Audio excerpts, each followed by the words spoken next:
This is my hobby, the greatest hobby. Hello everyone, Hobbyist here, and we are back at it again with our Talisman character exploration guide for the city expansion. Now previously, we had talked about the bounty hunter and his ability to accumulate trophies in order to really take advantage of the wanted posters inside of the city expansion. But now, we are finally on the last character of the city expansion. So let's get on to him. So this character is a sweet-natured mechanical genius whose mind is always buzzing and whose hands are always configuring gears and pulleys into a clockwork semblance of life. This is indeed the Tinkerer. I'm honestly not gonna lie, when I had first heard of the Tinkerer, or at least when I first seen the Tinkerer in action, it wasn't until I played the first game with my family in a while and my dad actually picked the Tinkerer. So it was very interesting for a personal experience as far as figuring out what it is that he's capable of.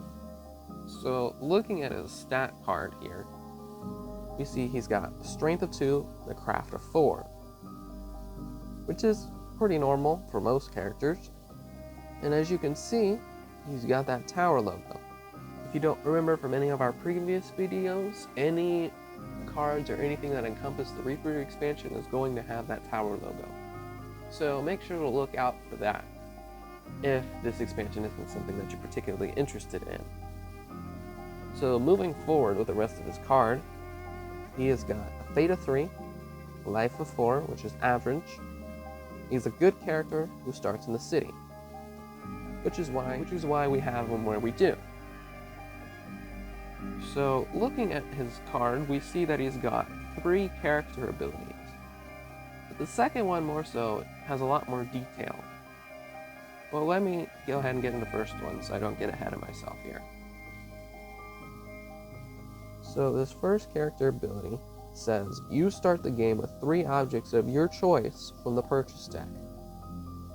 Now, when it comes to just the base game purchase deck, you've definitely got some options. You get sword, helmet, axe,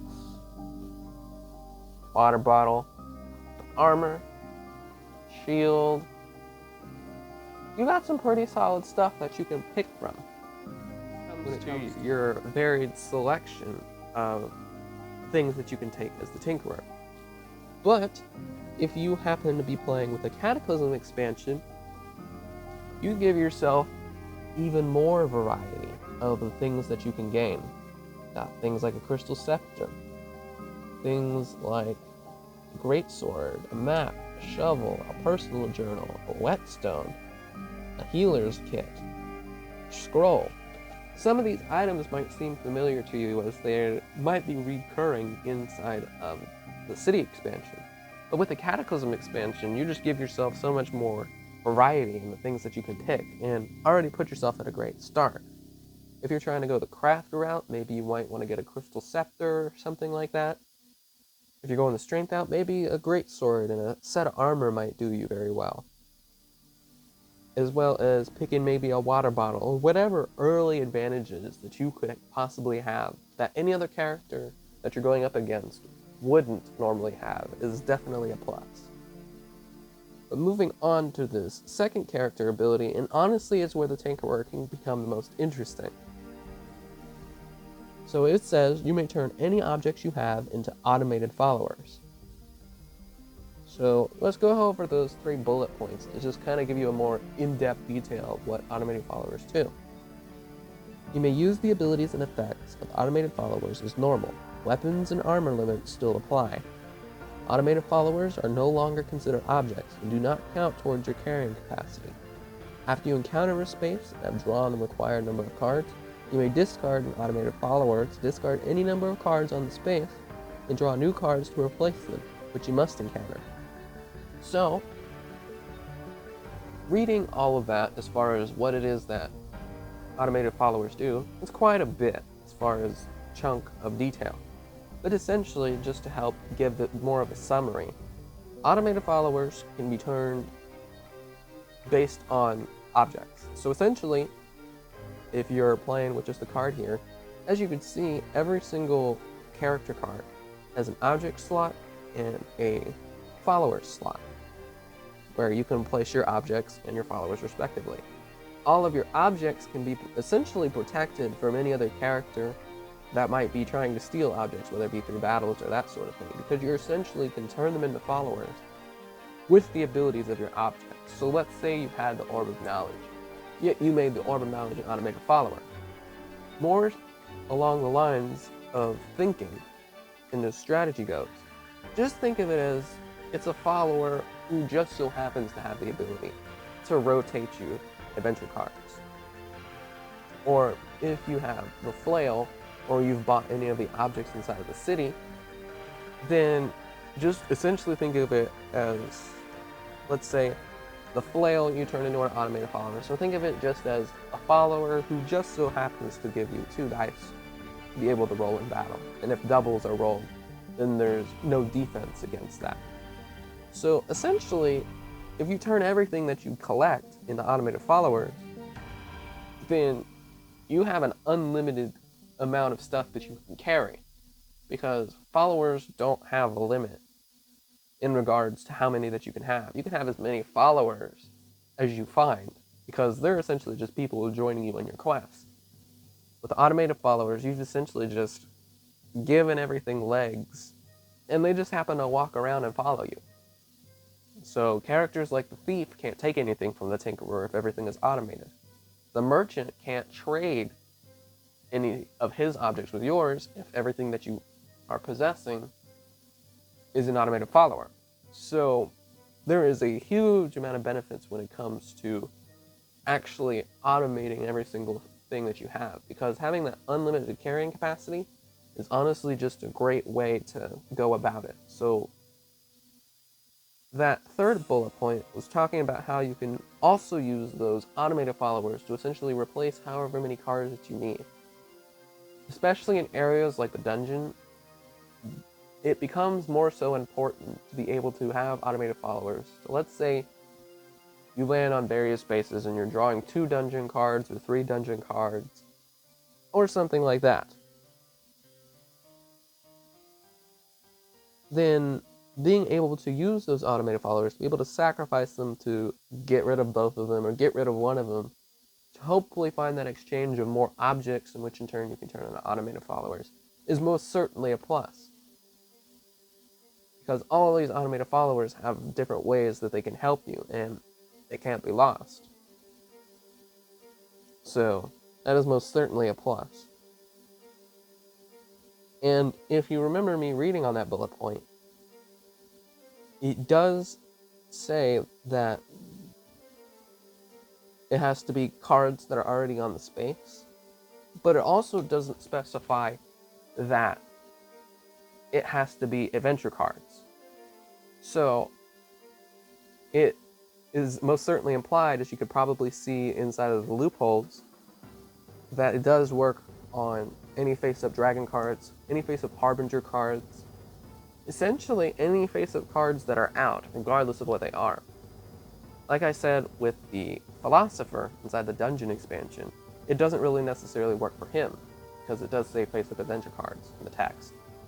Whereas with Tinkerer, it only says any face-up cards, not necessarily if they have to be adventure cards, city cards, island cards, dungeon cards, woodland cards, dragon or harbinger cards. So you definitely got to keep that in mind, is that as you're collecting all this loot, you're turning it into automated objects, you can essentially take control of the other decks that not even the Prophetess has access to. It's honestly awesome. But going on to this last character ability, it says, whenever you encounter a construct, you may take it as an automated follower instead of attacking it. However, while a construct is an automated follower, you cannot use its ability. So, constructs are another enemy type that are inside of this game, more so with the city expansion than anything else. And the reason that taking out constructs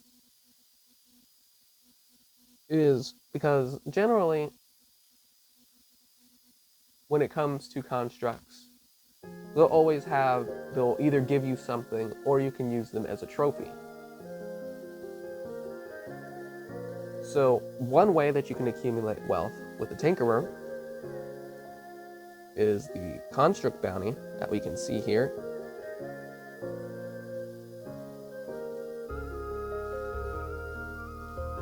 Or just essentially whatever loot that you collect and turn to automated followers, you can essentially rotate through the city and find things that will give you gold. Find all those hidden bags of gold, or find all those gems in the highlands. All the various things that you can help collect because you're rotating through them for each and every automated follower that you have. Much like a lot of other characters, the Tinkerer is more of a snowball effect. You're not gonna see anything immediately happen when you're playing as the Tinkerer. But as you start accumulating all of this loot and you're turning it into followers, and as you're using them to find different things, you'll realize that, okay, I can spiral up. I can find different trophies that I can take out. I can turn those trophies in and claim bounties. And then I can start accumulating gold, and then I can buy more stuff, turn all that into automated followers, and just keep going and keep going and keep going. Because you have no carrying capacity, essentially, if you turn everything into followers. So overall, what do I think of the Tinkerer? I think the Tinkerer has its own lane when it comes to his way of accumulating wealth, and that it's honestly a very good ability. But just remember this, you are turning your objects into followers. There are things like the Hag that gets rid of all the followers. Or if you roll improperly on the Reaper chart or the Werewolf chart, and you start losing followers there, well, your automated followers are followers, so you could be losing objects that way too. So you definitely want to keep that in mind. But other than that, this essentially covers the Tinkerer, and we are now at the conclusion of the city expansion characters. Honestly, I love each and every single one of them. They have their own ways of flourishing, and I have my own thoughts and opinions on them. But I want to thank you guys so much for sticking around this long, and I will see you guys in the next one.